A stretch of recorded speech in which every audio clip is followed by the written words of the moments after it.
Hola amigos, bienvenido a mi canal. Hi friends, welcome to my channel. तर आज आपण बघणार आहोत los artículos. los artículos म्हणजे द आर्टिकल्स म्हणजे उपपदे. तर आता उपपदांचे दोन प्रकार आहेत. कुठले कुठले? पहिला आहे los artículos definidos म्हणजे डिफाइनाइट आर्टिकल्स म्हणजे निश्चिततावाचक उपपदे. आणि दुसरा प्रकार los artículos indefinidos.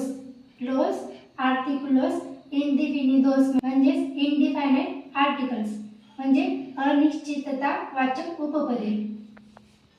तर आता आपण उपपदांचा पहिला प्रकार बघू. तर कुठला? los artículos definidos म्हणजे डिफाइनाइट आर्टिकल्स. तर स्पॅनिश मध्ये 4 आर्टिकल्स आहेत. कुठले कुठले? एल, ला, लोस, लास. आणि या चारींचा पण अर्थ इंग्लिश मधून द असा होतो. तर मग बघू आपण.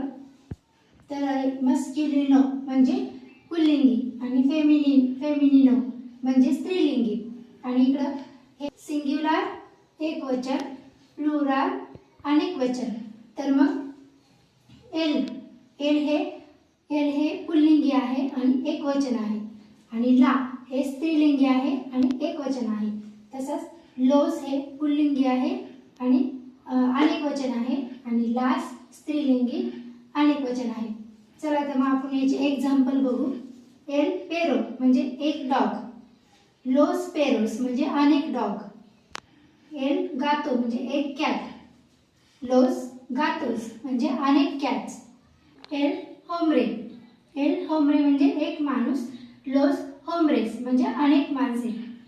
तर आता एल जे आहे ते पुल्लिंगीसाठी होतं. तर आता आपण जे ला यूज करणार ते स्त्रीलिंगीसाठी. तर ला फ्लोर म्हणजे एक फूल. लास फ्लोरेस म्हणजे अनेक फुले. ला मुखेर म्हणजे एक स्त्री. लास मुखेरेस म्हणजे अनेक स्त्रिया. Nos vemos en el próximo video. भेटूया पुढच्या व्हिडिओमध्ये. Adiós, bye.